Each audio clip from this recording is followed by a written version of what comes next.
Thank you, Mark. I'll take another one for 20. Thank you. All right, appreciate that.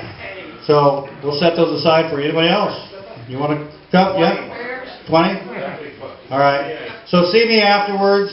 2 left. Anybody else thinking about it? There's only 2 more in existence. Top, thank you. All right. 1 left. Only 1 left. All right? All righty. Oh, thank you, Mark. Okay, with that, Ron Morehead, are you with us? Ron? I think he might have, he looked pretty tired. He might have passed out. There he is. He's got his pajamas on. Yeah. He's ready to go. You want to bring a drink? Get started? Yeah. Sure. All right, Ron, I'm just going to turn it over to you. I'm looking forward to this.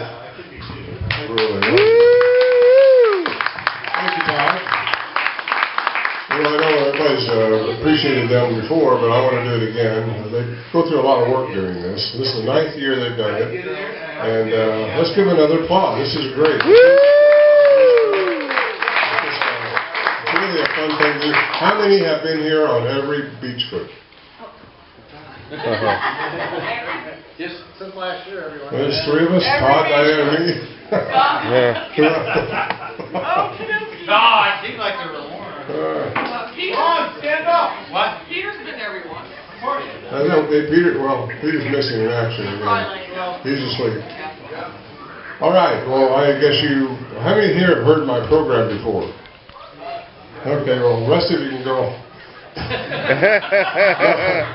I try to change it every time I go anywhere, because it's always growing. The idea is growing about Bigfoot and what they could be and all that. So anyway, I hope you like this. I do have some different sounds that I have never played in the public before. Pull them out of my archives. We've got say hours of these things. All of us are recording up there, and so I just going to introduce some more during my PowerPoint program. Click. That's the word. Click. Click. Yeah, see, and other researchers' views. I had to put that in there. You like that right there? See? Ha-ha. That means everybody's got an idea what these things could be. You read into your own paradigm, and you think you might have an idea what they are, but none of us know, and I don't know either. However, I have been studying this thing since I ran into them, me and some other guys in 1971. And I just want you to, I think, keep an open mind, quick. Open paradigm shift. Yeah, that means are we open-minded? Is everybody here open-minded? Are you ready for what that could be, no matter what it turns out? Are you? Okay. I got some different faces out there. Click. Yeah, there's a saying I got. When you're green, you grow. When you're ripe, you rot. So let's stay green and let's grow. And we're learning this. This is not about me. It's not about any one person. It's about what we are collectively to share our knowledge. And that's what I do, and that's what we all should do, is share our knowledge. Click.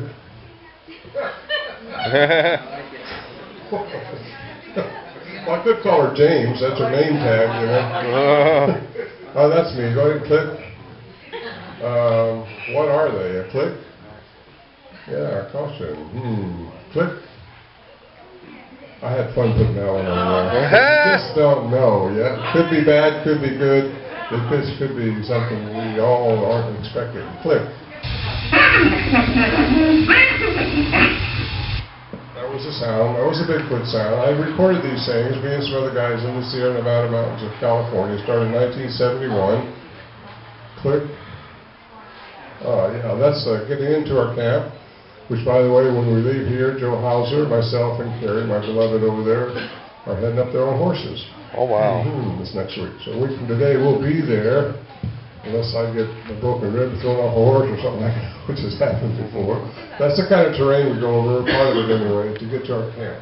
8 miles one way, there's nobody back there, except us when we go. No reason for anyone to go back there except to hunt. And that's what the Johnson brothers were doing in 1958 when the camp started. And the encounters didn't start until 1971, and that's when it all kind of began, when they realized something's messing with them that isn't a bear. And that's when they came out, went back in, told us, got recorders, went back in, and we started recording these things, and why they interacted with us the way they did, why they made these sounds the way they made them, we don't know. but they did. We took Albury in. I'm getting ahead of myself on the program. Click.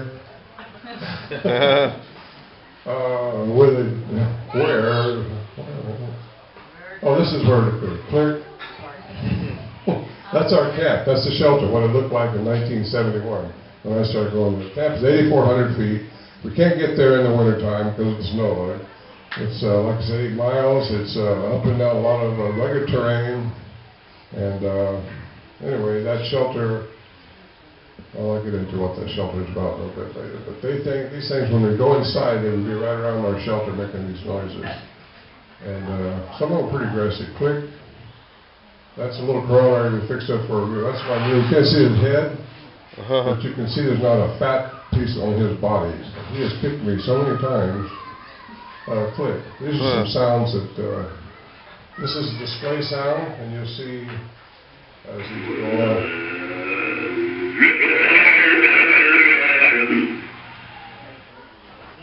That was what I call a display sound.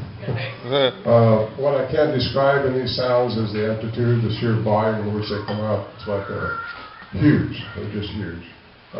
This is messaging with rocks and raps, I call it. This is how I think they message each other. And go ahead and click.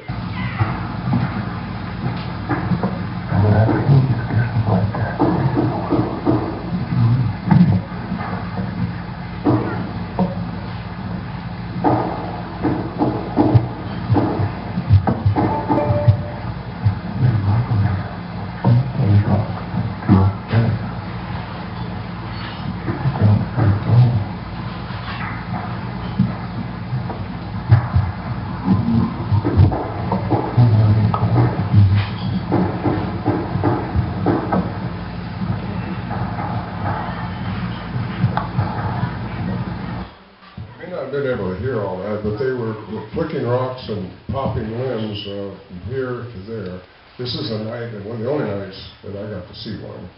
And this is after start vocalizing later, but I'll play some of that for you here in a minute. But they message each other like that, and that's so they don't give themselves away, I think, with the vocalizations. And I'm not sure all of them have vocalizations. I'll talk about that a little bit too in my third hour. Anyway, let's see what the next one says. Message and whoop. These are some whoops that I recorded. And if you can't hear these, tell Diane.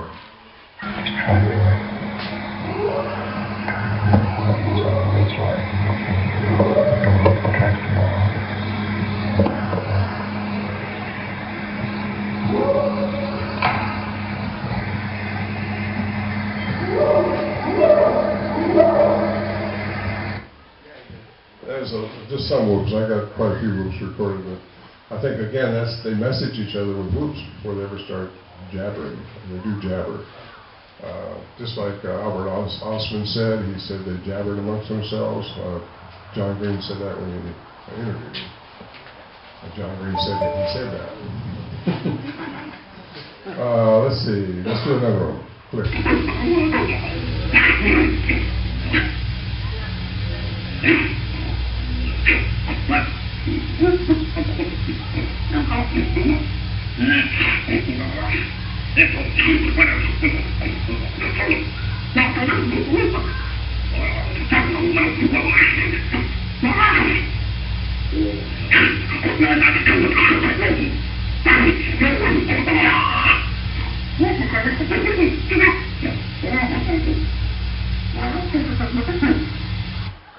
Anybody want to tell me what they're saying?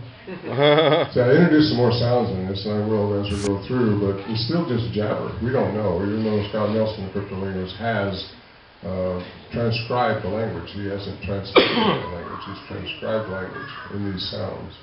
They were talking to each other during these times we were recording them, and it was quite an interesting time, but I got to tell you, we didn't realize just how significant they were at the time. None of us did, except Al Berry did. He's a reporter that went in to investigate this via Peter Byrne, actually. And this is just one I put in. It's called Breathing Night. Right, check it.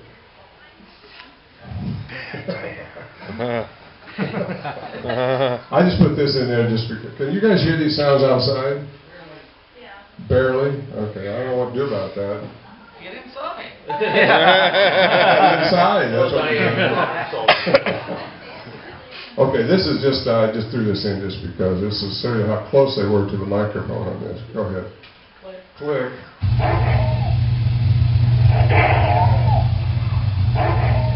Whoa. Asthma. That's right. You got it. You got asthma. I don't know if he's got asthma. Click. Were they trying to intimidate us with some of these sounds, or befriend us, communicate something, or were they just curious? These are the questions that we ask, and that's what everybody asks me. And I got to tell you the answer. I don't know. Click. This is a kind of a little background view of our camp.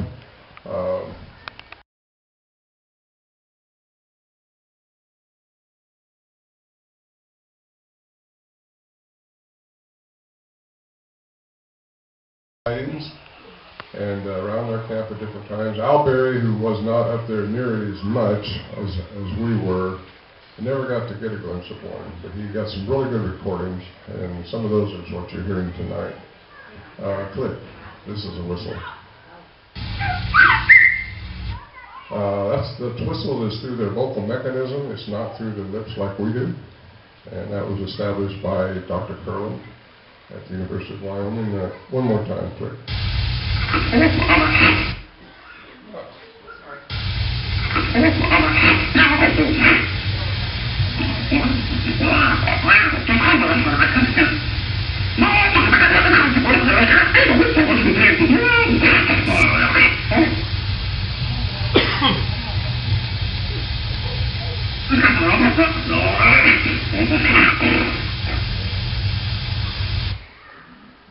Okay. Anybody else got an idea what they're saying? Is that one of the new ones that you haven't shared?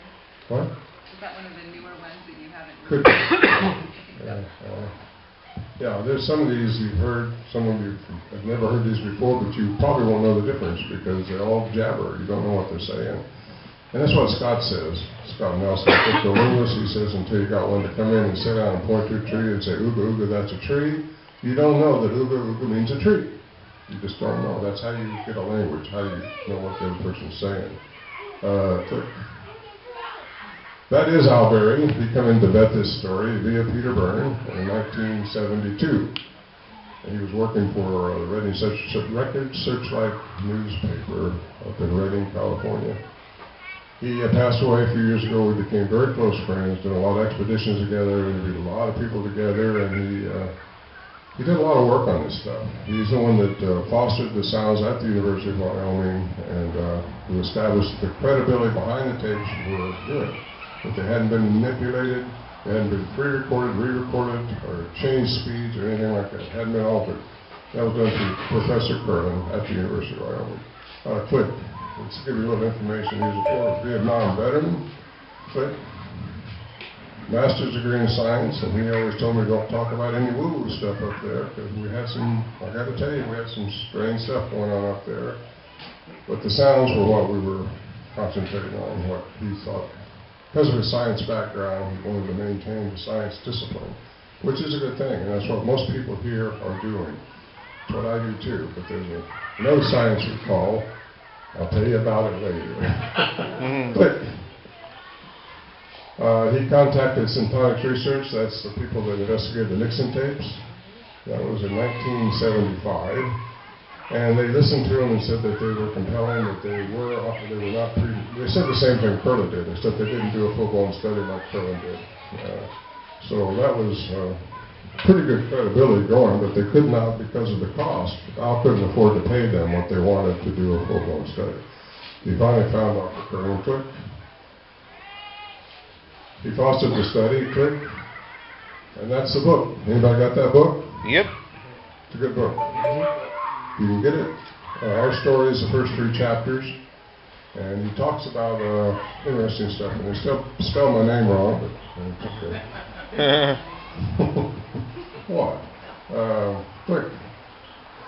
This is Dr. Curlin, University of Wyoming. After a year-long study, play that sound, please. Quick.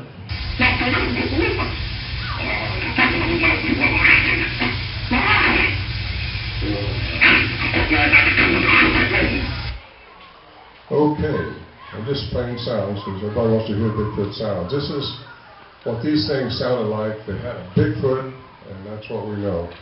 We did see them occasionally, but they're very fast, very stealthy, and more intelligent than most people here would want to believe. Click. This is a graph in Dr. Crone's report.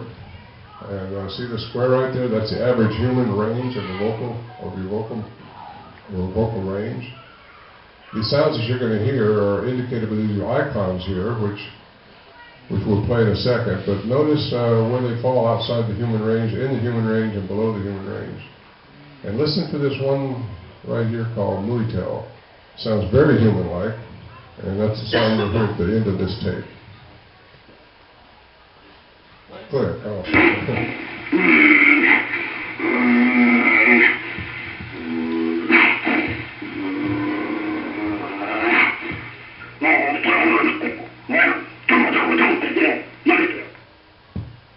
You hear Morehead? Mm-hmm. You sound like somebody saying that. Mm-hmm. Interesting stuff. Anybody want to hear some of these again? Just listen. Raise your hand. I'll play them again if you want. Oh my gosh. That's scary. Oh. Okay, click. Just how flexible is their vocal mechanism? Nancy Logan, a human sound expert who Peter introduced us to years ago, listened to these, and she said they have a very, very, very flexible vocal mechanism. Which means what Dr. Kohler showed here, it suggests that they can mimic a lot of different things. In fact, I don't know of anything that can't mimic with this kind of vocal range. There's times up there when we thought we heard some very, well, I've got to tell you, one time we thought our camp was being torn up. We're inside the shelter, about all this time, the mines got outside the shelter. And we thought our camp was being torn apart. We thought the cans that we packed in with mules and everything was being thrown away. So we looked out there later, and nothing had changed. Now, how do you explain that? It's either a mass hypnosis on all of us, or they have a vocal mechanism that can make those type of sounds. And I'm starting to lead that way in one of my little theories I've got going on, which I have several, by the way. Been doing this for a long time, and anyway, click. Does the vocal range or possibly reach or possibly exceed ultrasound or infrasound affecting humans? There was a time when Warren Johnson, he was the leader of our group, he's passed away also. We walked outside, and one of these things was out close to our, probably 30 feet away from the shelter, and we thought if we jump out the door right quick, we were getting pretty bold then because we knew they weren't going to eat us. We didn't think they was going to eat us. And so we jumped out the door thinking we were going to see the thing run away. And get a glimpse of these things because they're very stealthy and they're always a step ahead of you. I call it one note ahead of the music. And anyway, we jump out there and we start walking up towards where the sound, and it was bright moon. We thought we're going to see this thing. And we're probably 10, 15 feet apart, and all of a sudden, we know we're getting close to this tree. It's got to be behind this big tree, and we are just creeping up there, and all of a sudden we just stopped. And I can't tell you the feeling, but it wasn't fear. We just could not move forward. We go backward, but we couldn't go forward. And that's a weirdo thing. I brought that up to Leroy Fish. He's passed away. A lot of these people are passing away, by the way. It's not funny. The alternative to, never mind. But Leroy said that it was either infrasound possibly or pheromones. Pheromones only work within the same species. So unless they're part human, which we don't know about that either, it was probably infrasound that they were dealing with that froze us like that. Or something else. But they had, I related in my book out there a type of a force field you'd see in Star Trek. And you just bounce, you can't go. And it doesn't hurt, you just can't go. Don't know how to explain that, but it's a little woo-woo. I call it woo-woo. There's a woo-woo camp and there's an ape camp. This is an ape camp. Most people think they're just an ape running around the woods, and they can be tracked like anything else, but that's not so true. You spend years and years and years, and you find out that they're not just an ape running around the woods. There's something else going on with them. There's something else. So anyway, I'm going to bring some of you guys into woo-woo camp tonight, even though I'm not a woo-woo person. I am your biggest challenge. Thank you. I need challenges. I have them all the time. Win me over, Ron. I will be your biggest speaker. Yeah, I know. I've talked to you before. And I know what you do. Let's go to Cliff. All right, this is picture of Scott Nelson. He teaches foreign languages in Missouri. And he is a cryptolinguist. He has gone into these sounds and he has said that they have language by the human definition of language. And that takes them into another realm as far as I'm concerned, because only humans have sapient language. Other animals can be cognizant. A horse, a dog can be cognizant, but they can't be sapient. We are Homo sapiens. That makes us the wise. And the sapient means the wisest of the wise. Got it. Anyway, he discovered complex language. That was in 2008. I've had him up at our camp a couple times. He's been trying to get some corroborative sounds, which every time, a lot of time anyway, his batteries would be dead. Things like that would happen. And there's some things like that goes on with energy around these creatures. Don't know what it is, but I got a story in my book about my brand new lithium battery just going dead on me right when these things were outside. And that was just in 2011. No questions yet. But guess what? What? When Claudia Ackley and Barbara Shoup were together and Barbara Shoup recorded something on her iPhone, Claudia Ackley's camera, her batteries drained. But the iPhone did not drain. And it recorded what that video has of Barbara Shoup. So people, start thinking about Apple iPhones, your shit won't drain. He gets a commission, I think. No, so think about that. Just think about that for a second. Claudia's phone drained, her camera drained, but it got recorded with an Apple product. Now, I'm not a spokesman for Apple, but just put that in your back pocket. Click. For real. I mean, Click, it's just, click it off. Click. Okay. I want to give you an example of language according to the human definition of language and what it means. There was some aggressive sounds up there, which I'll play first, and it's not language, it's just aggressive attention sounds that are just trying to impress either us or maybe one of the other ones that was there. So this first one will be, this is a no, this is not language.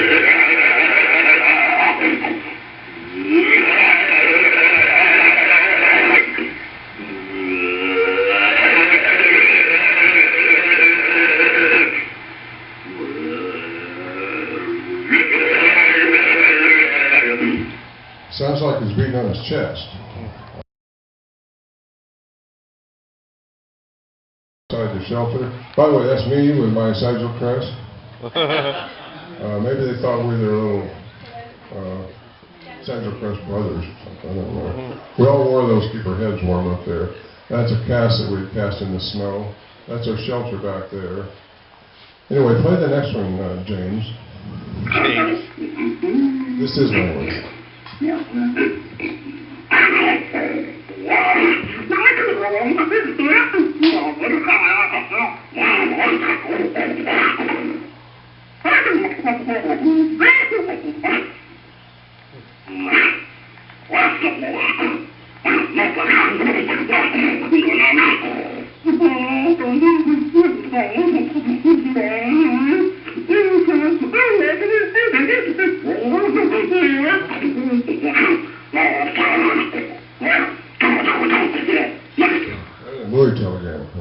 That was two of them conversing with each other.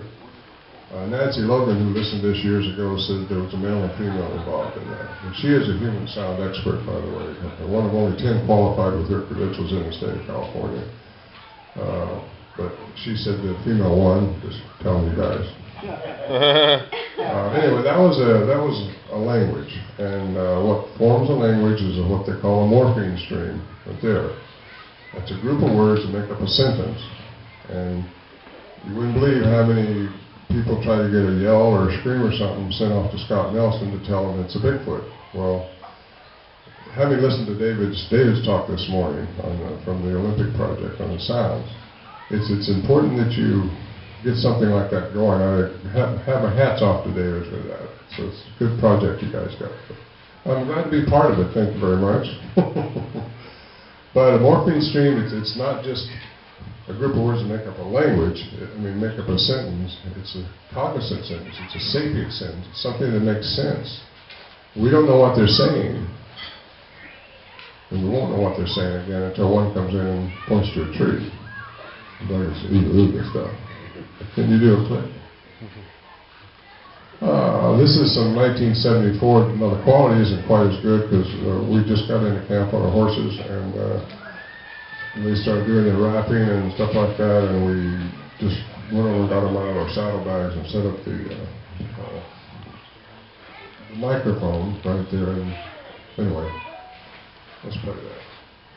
This is 1974 Desire. It sounds like it's desire to interact with humans, and you'll hear me calling back to them.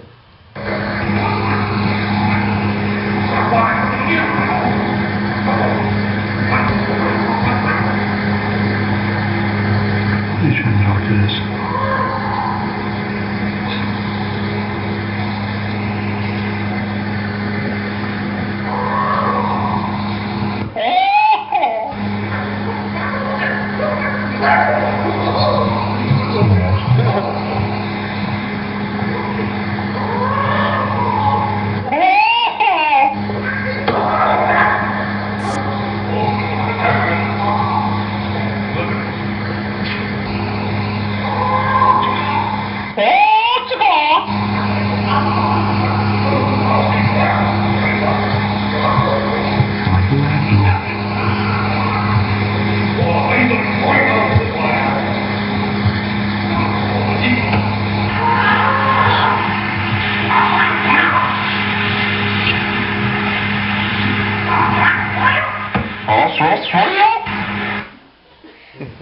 Anyway, that was me and them.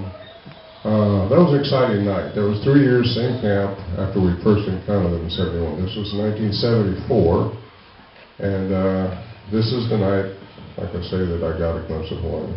And that was one of the first times you seen something making a sound, you seen what it was. It was always there, but always hidden. You didn't see them when they were making a sound. You might see them at one time, a glimpse of them, but getting the sounds later. You know what I mean? When you can get the sounds at the same time you see them, that's pretty cool. But they were toying with us that night. There were 3 of them. We think an adolescent, a female, and a male. And the next one, I click it. I think this is where, oh, by the way, Scott says it's the same vocal mechanism that makes these sounds that made the sounds in 1972 that I played for you just a few minutes ago, the aggressive sounds. These are more interactive, and we think they were becoming very friendly with us at this time. So, this is where...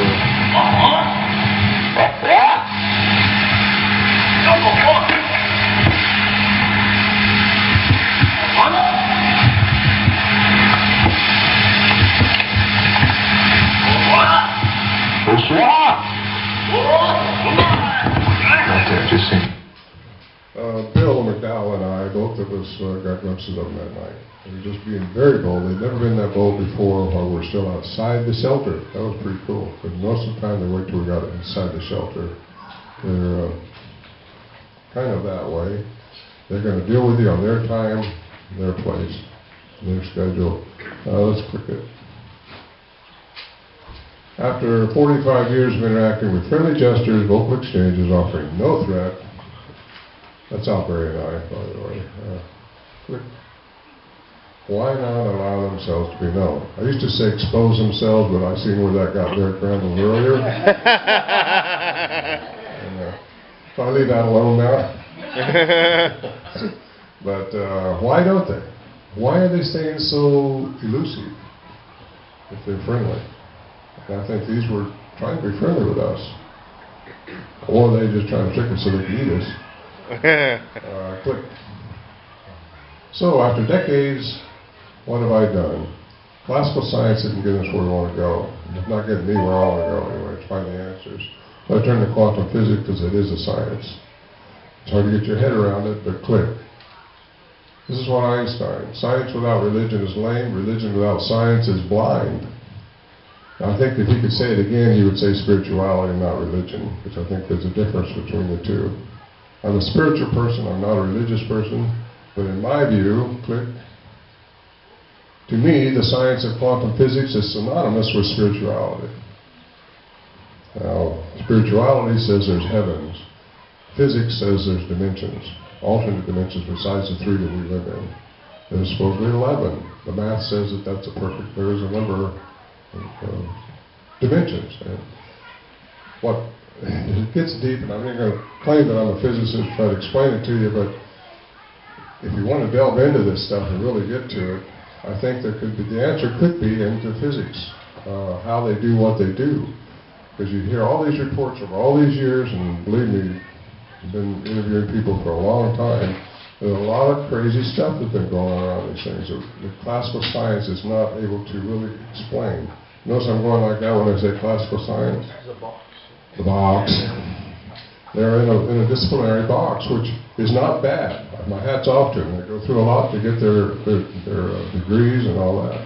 But they have to stay within the disciplinary box. They have to stay with a bone, a body, like Peter says. They have a body on the table, but are they ever going to get that? If it's an accident, maybe. Click. Anybody knows who Nikola Tesla was?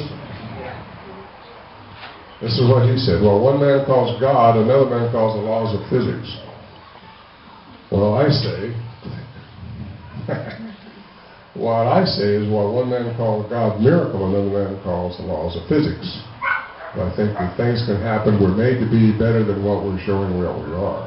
We have more in us because of who we are as humans. And these things, somehow they're sapient like we are. So where they come from and what they're all about is what we're all trying to figure out. And the rules might apply of quantum physics as far as what they could be. Click, click. So we're going to delve into it. How do you like that picture, by the way? Brand new. By the way, don't show that anywhere. I'm putting that on the cover of my book, my new book I'm writing.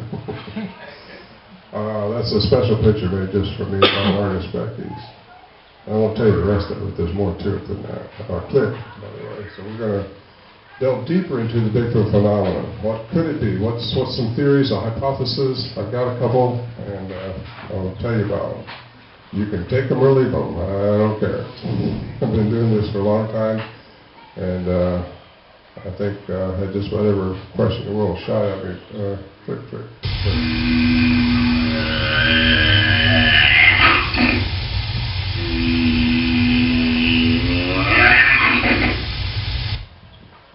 I just threw that in.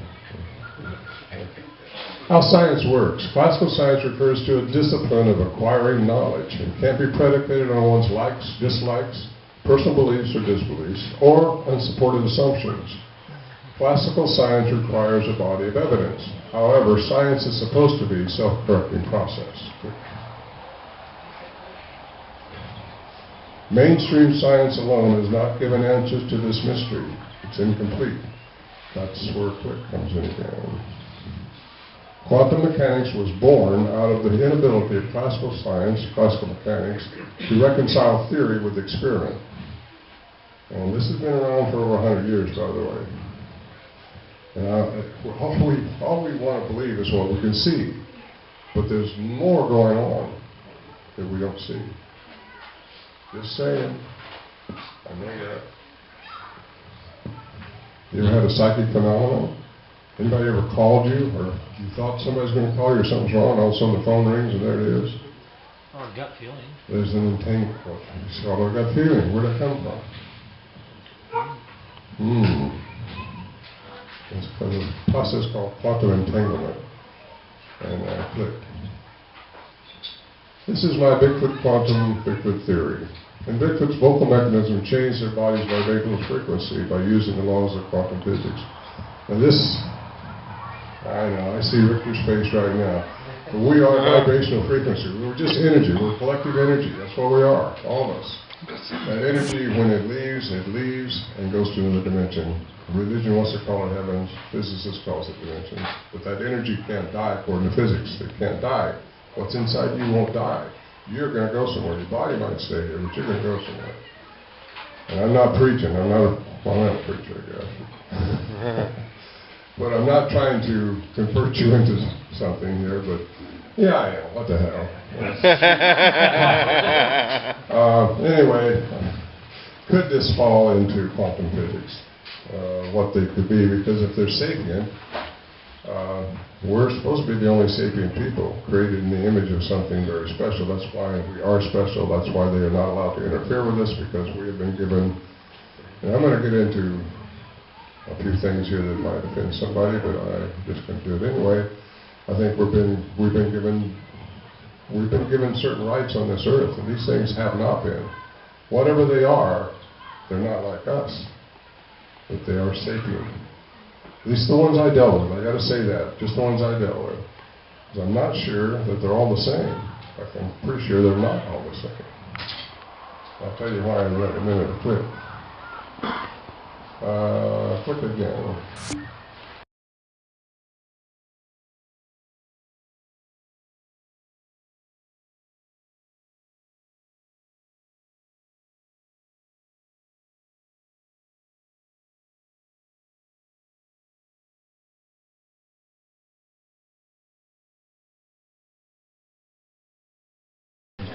Vibration waves can bend the rules of human experience. And I just suggest if you want to read some books on quantum physics that you read it, because it might open you up a little bit, if you haven't read stuff like that, to some more things that could be going on with these creatures. We're made to be more than what we are showing we are. Good. I have a feeling we're not in Kansas anymore. Does that break your heart? That's our camp. If you want to back it up one more, you can see our camp better. Can you back it up? Yeah. Oh no, the other way. You can't go backwards. I can go back and take it. There we go. There. Okay, that's our shelter. You can see the opening. The one that Warren and I walked up to was a tree way over here, which you can't see now in this picture. But this is our stove area where we was cooking food and stuff like that. We packed all this in on mules and set up our camp. And anyway, nice, pristine area. And okay, you can click it, but then click it twice, you're going to hear Kansas again. Good show. This is one of the strange things. I've heard people tell me about Bigfoot, the tracks disappearing. All of a sudden they're tracking them and all of a sudden they're stopped. And for a long time I'd say, well, they must have flew away or something, or discredit the people. But I got to tell you, as researchers, we don't want to discredit anything we're hearing about this. Just put it in your little tube and keep it there. And maybe someone kicked in later on that makes sense to you. And that's what I've been doing. I don't discredit anybody. Don't make fun of anybody just because they said they saw them disappear or something like that. Because I used to write them off, and for years I did, because nothing can do that, can they? And something disappear? A lot of people saying they see that. This is my experience with Scott Nelson. That's my beloved daughter Rhonda, who's sitting out there with a red blanket on her. Right there. Had red on there too. That's my granddaughter Wendy. That's Scott Nelson. This is when Scott Nelson brought me off the trail because I got thrown off the horse, had a broken rib. Rhonda saw a creature that morning. Anyway, we found this trail later. I'm walking out there trying to figure out where this thing went, because right where they're standing, the trail stops. Now these things, that was 1.5 to 2 inches deep in the ground, those tracks. Whatever made those was heavy. Heavy. Scott did not even make a dent in the ground, and they stopped right there. So I started looking in the trees. I thought, well, I'll jump to a rock. And it jumped over there. I looked all over trying to see where those trackway could have went. And you can tell it's a bipedal trackway. But I couldn't find it, so I'll leave you with that one. That's a mystery, along with some other mysteries I have. By the way, I've written a book. It's called The Voices in the Wilderness. It comes with a CD, and it's out there. Talk about it later. No one's buying it yet. Can you say the name again? Sorry. Voices? Voices in the Wilderness. Voices in the Wilderness. Click. Is there a scientific answer to how this happens? Well, it's got to do with the speed of light. Oh, I can't get into all that. It'll take forever. But it's quantum physics, folks. If it can happen, if it is happening, it gets in the realm of physics, which You go past the fastest. Einstein said nothing can travel faster than the speed of light.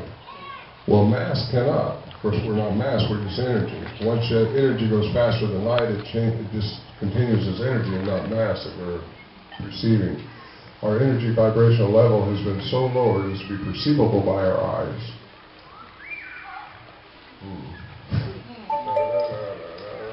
Okay, click.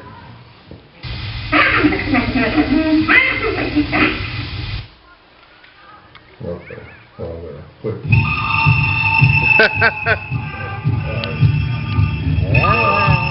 No, don't click it yet. That's the face that's going to be, that's the bad face that, I'm working towards a lenticular cover for the front of my book, which will have both of those depending on how you're looking at the book. Oh, that'd be awesome. Another one that he threw out at me, which I'm not going to put 3, just 2. They seem to have different personalities, different attributes, and what gives them that is a good question. So let's click it to another one. Mysteries abound. Click. How do you do what you do? By the way, I have seen Elvis and Bigfoot in real. Really, I have. At the same time? No, not at the same time. I think I seen Elvis in '74 and Bigfoot in 74. I thought of that. All right, we got weirdness going on. Anyway, catch me if you can. Click.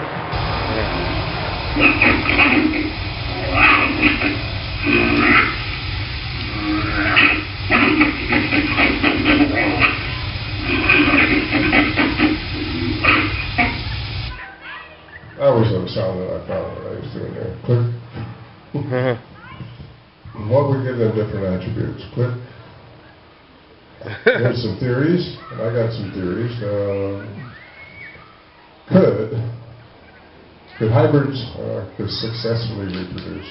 I think they could be a hybrid.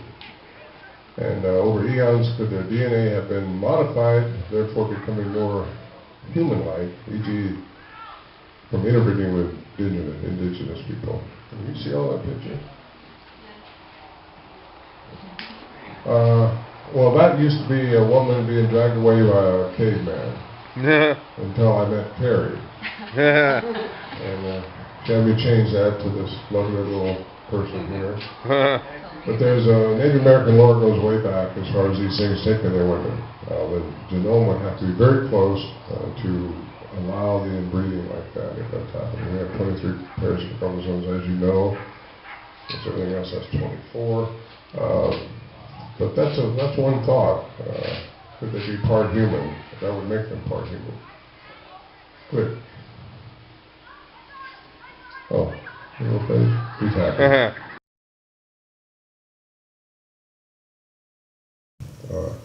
But notice there, and I think some of you have been there. In fact, I know one lady's been there. These megalithic stones. I'm saying all this because I'm 100% sure, after seeing what I've seen in South America, that aliens have been here. Now, what they've done may have something to do with what we're talking about. Their advanced intelligence could have manipulated the DNA of a primate. We're hybrids as far as I'm concerned. I think the caveman did develop, but the supreme alien, God, put sentiency in us and made us in his image, and that's why we're special. And I'm just saying that because that's what I believe. Click. How or even should we approach an inanimate creature, possibly of alien origin, that's the nuclear DNA, who is maybe friendly, maybe not? Click. They're bigger, stronger, faster, much more stealthy than us, and some display sapience. Not yet. Some don't display sapience. Some of them are just like you, looking for just a big ape out there, but how come we're not finding them? There's expert trackers around that can't track these things. And we've been doing this I've been doing it for 45 years. Peter's been doing it longer. Some of you guys are just into it, but I gotta tell you, don't underestimate what you're dealing with here. These things have something going on with them. They're able to stay one step ahead of you. They will toy with you, play with you, and click it. This is my hypothesis. Click. Great, that's my drawing. Is that your drawing? On the far right. It looks like you. Yeah, on the far right. Okay, I want to give all the credit. That's Richter. Yeah, yeah, cool. Richter's I thought that was good. I never could find out who did that, though. Well, I like it. Thank you. Okay, an advanced intelligence, we'll call it God, altered the DNA of an troglodyte, which is a caveman, created living soul in his image, and the human hybrid was born. Let's click it again and see what this is all about. Other forms of advanced intelligence altered the DNA of different primates, resulting in some sapient beings with human DNA, that's the mitochondrial DNA, which follows the paternal side, as we know, but not in the same image as humans. Can you see where I'm thinking there? Different types, there's good and bad, depends on what made them. Because I think we've been visited on this earth for eons by different types of intelligence. And I just believe that. So click it again, please. There's one more story. Yeah. Government intervention. Could there be another kind? Hitler was working on super warrior. Could the government have the knowledge to alter DNA and create something like this? There's a theory out there that that's going on now. Just saying, they'd be good at that. You like that little gun there? Okay, click it again, please. So what do we do now? How do we learn more about them? That's me and my trusty JR and my mule Rabbit, who deserves the name, years ago. That's the country, the high country we go to this week. Click it. Interactions. Anybody want interaction here? You want to get close to them? I can tell you how we did it, and it might work for you. Here's the dudes, one at a time. Click. Be very clear about your intentions. Click. Locate remote hot spots near water or streams. Click. Small groups, 2 to 4. I don't think large groups can necessarily have the encounters that small groups can. Click. Habituate the area. I think the more you can become known and don't change things, the more likely you are that they'll come around you. And don't jump up and down. Click. When they do come around you, be predictable. Click. Relaxed atmosphere. Click. Be sincere and sober. Click. Create curiosity. Have fun. Click. Offer them food. Good food. One time we left some bad food out, and they took it and buried it. We left it up there from about a week or two before some meat, and it was tainted, and we didn't want it, so we left it out for them. We found this big handprint. Got a picture of that, by the way. I'll show that. Big handprint over this mound of dirt that we had dug for a pit for our trash, and underneath that handprint was the bad meat. They came in that night. Also, let off some hot peppers, and all those peppers were gone. So you can take it from there what they meant. They didn't take our food for a while after that. Pissed them off, I think. But horses and guns, I think, are okay. A lot of people argue with me about this because we had guns. It was a hunting camp. We carried sight guns. We carried high-powered rifles. We had guns. I think they can sense your, I'm going to say it, aura. They sense the energy around you. And I think they know if your intentions are bad or good. And if you're bad, they're probably not going to play around with you. I say play around with you because some people ask me, how do you know if they're good or bad? Anybody know how you know if they're good ones or bad ones? That's it? Yeah. If they eat you, you know they're bad. Wait. No forced animal sounds. David, I got a hint here. No forced animal sounds. Very important. And they're all over the internet. You can listen to what an owl sounds like, what different types of owl sounds like, what coyotes sound like. Because there's so many people who want to sing me a hoop or yell or something and want me to say it's a Bigfoot. Well, I can't do that. But you can put it on a graph with David over there, and he'll probably tell you if it fits into the realm of what he studies. And because they can mimic these things. What they can't mimic is the amplitude, the sheer amplitude they have of protruding these sounds out. It just mind-blowing, jars you. Click. Listen to the sound of silence. That's something we noticed around our camp when these things were going to come around. You wouldn't hear anything else. Words, everything stopped, just dead. Spooky, quiet. So listen to the sound of silence. Here's some don'ts. This is my suggestion on don'ts. These are just suggestions. Do what you want to do, but these are what I think. Click. Don't be the aggressor. You want to try to make something happen when you go out there, but you can't make it happen, these things. You just got to be still and let them do their number if they're going to do it with you. And if you try to make it happen, chances are it won't. Let's see that to trick. Click. Don't be fearful. That's an easy thing to say, so I put a little icon in here. Click.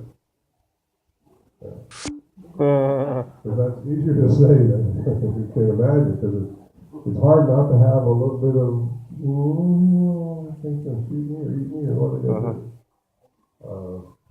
But we had no intentions of shooting them unless they came in the shelter at us, and we were ready to shoot our way out if we had to, but we didn't. And they knew that, and they kept playing with us for a long time. They're still up there, by the way. But don't take dogs. I just don't suggest that because they'll either kill a dog for aggravate them, because the dog wants to protect you and they're going to go barking at them. They don't like that. On my second CD out there, I got a 911 call, which I interviewed this guy, Peter, and I did. I said, is Peter still around, or did he evacuate me? Anyway, he went to sleep, so. Okay. Anyway, this 911 call, this guy, he's on the Olympic Peninsula, by the way. No, Kitsap Peninsula. Okay, I don't want him. Tell him to stay down.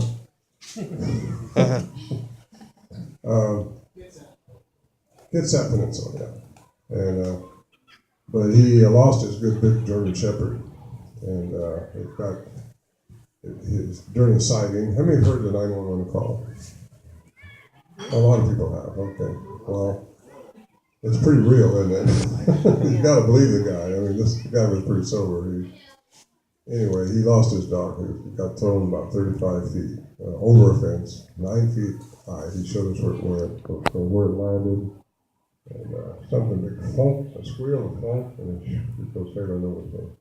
So I just suggest don't taking dogs because you can lose your dog unless you just don't really. If you want protection, take your dog and.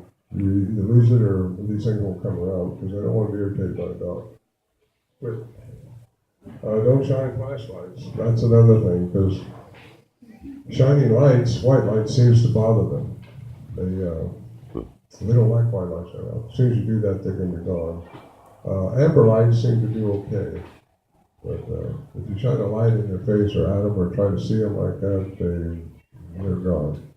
If you want to come in close, just ignore them. And they don't think they got your attention. They know you're not shooting at them or playing back. They will come closer and start doing some more things. So a lot of people are taking these little suggestions I got and having results with it. So if you really want to make contact with these creatures and learn more about them as researchers, you might want to take some of these things and try them. Just don't be the aggressor. Let them come in and just ignore them until they start doing something with you. Click. Don't jump up and down when you hear unidentified sounds. Just ignore them. I just said that, yeah. Click. And don't try to trick them right off the bat. You're probably not going to get away with it. We underestimated what they were and how they did what they did so much when this was happening with us up there. I wish we had to do it again. We would do things differently, I'm sure. We were having fun with it. Al Berry was trying to find out if there was a hoax going on. Before he was going through a pack with one around. I didn't know that until later on. But he was trying his best to figure out how anything could be doing this. Anyway, click. I'll document what you do. Click. Share your knowledge, experience, and don't judge others.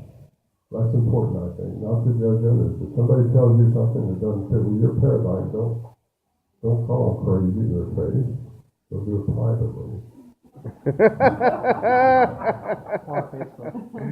Go on Facebook, thank you. But keep your guard up and don't underestimate them, because we still don't know what they are. If they have a, there's a bigger story to all this, and I could talk about it for hours, but I'll talk about that in the third hour again. But be safe, be prepared. You won't find them, they will find you. Good. Good. And they do play around with humans, because why? Because they think that we think we're smarter than them. It's hard for us to think something else on this earth could be smarter than us. I don't know if they're smarter, but they are more aware of what's going on than we are, in the woods especially. It's their home. I think there's probably different types, and when I say different types, I want to say genome. I don't want to say like it's comparing a black person to a Mexican or a Frenchman to an Englishman or something like that. They're all human. These things, I believe, could be created by something different. Am I out of time? You want to auction me off, aren't you? Huh? Ignore the man behind you. Ignore the man behind me? Click. So, in our research, do we need to be armed? I don't think it matters. I don't think it matters.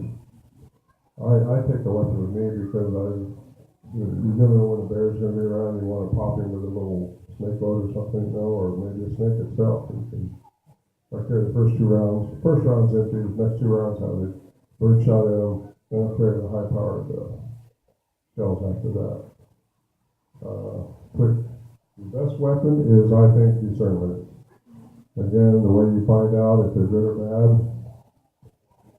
is discernment. And we have within us, all of us have this within us, discernment. You can tell and you feel what's happening and what's trying to happen, and you know what to do about it. So just listen to what's inside. There's a whole deal I'm going to go into with my new book. Gets into the pineal gland, it gets into the third eye, which we have, and I think that's the seat of the soul, like the Egyptians say. There's so much more going on with us as far as humans. So much more we have to learn about how to communicate with each other, and we do all that through one simple word: love. Love's the key. If you judge other people or go around doing bad things, well, you're never going to connect with that inner energy that's in all of us. Click. That's what the camp looks like now. Last year in July, it had to be dismantled because the Forestry Service found out about it. And that's where the shelter was, around those trees. This is David Johnson, one of Warren Johnson's sons, who went up there with Bill McDowell and another guy. 4 of them took out 9 mule loads of stuff, and we're going to go up there. The camp's still there, so we can still get there. Just what you haul in, you got to haul out, and that's just the law. That's the rule, so it's okay.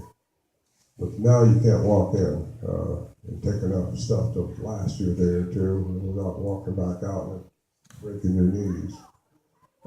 Click. That's my book. Anybody wants one, it comes with a CD.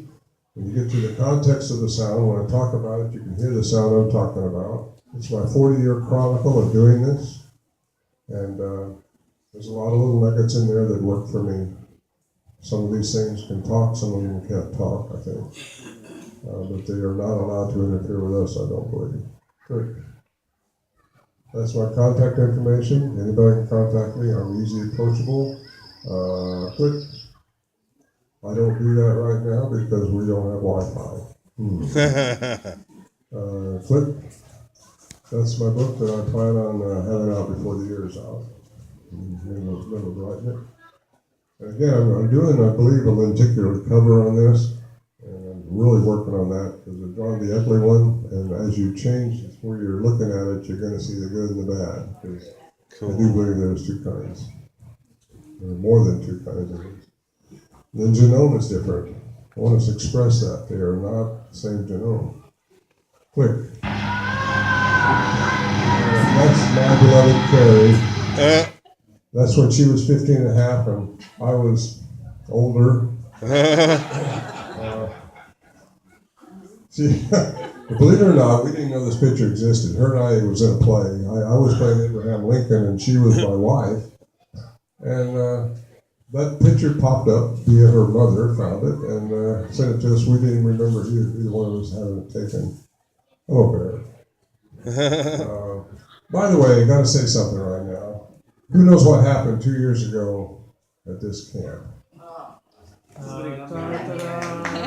Oh, yeah. Here. The official time isn't until Monday, but this is got to be a celebration time for God, Diane. God, Diane got married.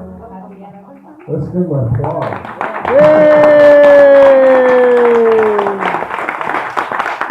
I've known these two people for a long time, and I'm so pleased that I do know them, and we have the relationship we have. And Todd and I went on an expedition. What was it, 95 or 2005? Or the one that.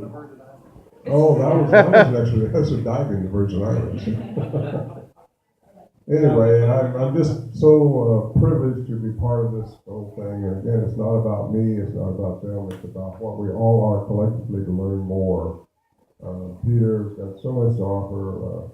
He and I went on an expedition looking at the Osman story one time years ago, and through that canyon, Toby Inlet, looked for the bowl. There's a lot of adventure in this life that we can all experience and do stuff. And anyway, I just want to thank you very much for this time and for click it again, see if there's anything else. Yeah. That's called the samurai cry, and I got to tell you who coined that, and this might offend somebody, but the person that coined that sound, the samurai chatter, the samurai cry, was Matt Moneymaker. Before he started the BFRO, he come up and heard me and listened to my sounds, and he started Anyway, thank you very much. Todd? Yay!